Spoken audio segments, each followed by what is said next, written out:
Morning one and all, my name is Manas Surya. I am studying in 8th B of Shloka CBSE school. Now let's know about my project.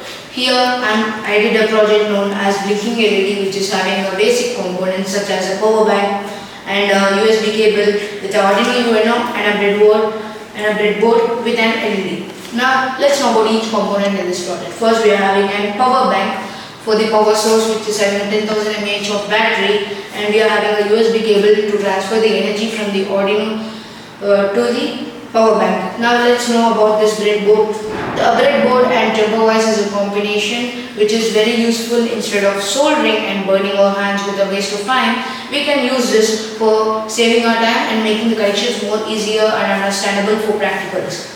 Here we are having an LED, which is a light emitting diode, which is very useful to emit the light with the power source. Here we are having an Arduino UNO. Arduino UNO is a Arduino which has 3 kinds of ports for power supply and making the project done.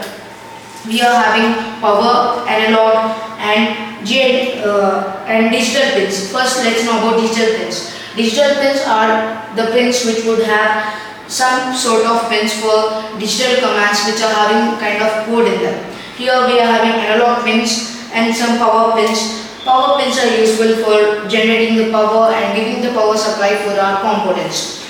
Now we are having a code of a loop about 1000 milliseconds per every LED's light.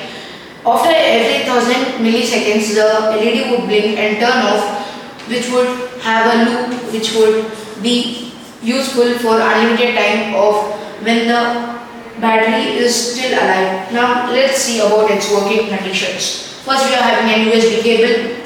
Now when we sort it by the port, then you can see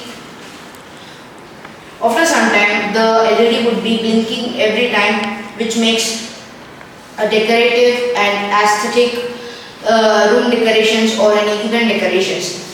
In my future projects, I would also use it for multiple LEDs of quartable or quintable LEDs. Thank you.